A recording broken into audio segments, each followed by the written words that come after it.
ఈ 112వ కీర్తన 4వ చరణంలో యథార్థవంతులకు చీకటిలో వెలుగు పుట్టును. చూసారా? ఎవరికంటే వెలుగు పుట్టేది? మాయ చేసేవారిగా, మోసం చేసేవారిగా, కీడు చేసేవారిగా, అన్యాయం చేసేవారిగా, దోచుకునేవారిగా, దేవుడి సొమ్ము దేవుడికి ఇవ్వకుండా దాచుకునేవారిగా చీకటిలో వెలుగు పుట్టేది కాదు. అమ్మ అర్థమవుతుందా? మనం చీకటిలో నడుస్తున్నప్పుడు వెలుగు పుట్టాలంటే నీలో ఏముండాలి? యథార్థత ఉండాలి. మరి ఇలా యథార్థత లేకుండా ఎంతకాలం నిన్ను నివాసం చేసుకుని ఇంకా ఇంకా చీకటిలో నడుస్తావు, ఇంకా ఇంకా శాపాలు అనిపిస్తావు, ఇంకా ఇంకా దరిద్రత అనిపిస్తావు. ఎప్పుడు మార్చుకుంటావు? ఎప్పుడు యథార్థవంతురాలుగా, ఎప్పుడు యథార్థవంతుడిగా ఉంటావు? ఎప్పుడు నీ పిల్లలు దీవించబడాలి?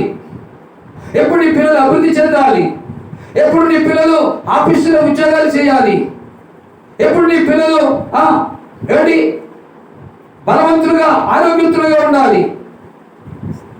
ఎప్పుడంటే మనలో మార్పు వచ్చినప్పుడు. మనలో మార్పు లేకపోతే మన జీవితాంతము, మన బ్రతుకు కాలము ఈ దరిద్రత మనను, మన పిల్లలను వెంటాడుతూనే ఉంటుంది. అందుకే ఈరోజు నీతో మాట్లాడుతున్నాడు. యథార్థవంతులకు చీకటిలో వెలుగు పుట్టుతుంది. ఇలా తల్లి కూతురు ఉన్నారు. మా అమ్మాయి ఇస్తుంది దక్షిణబాగా, నేను ఇవ్వకపోయినా పర్వాలేదు అంటే యథార్థం ఉంటుందా? ఉండదు. లేదు మా మమ్మీ ఇస్తుంది నేను ఇవ్వకపోయినా పర్వాలేదు అనుకుంటే యథార్థత ఉన్నట్టేనా? లేనట్టే. కాబట్టి మనలో యథార్థత ఉన్నప్పుడు మనకు చీకటిలో వెలుగు పుడుతుందట. ఇక ముందుగా ఏమంటున్నాడు?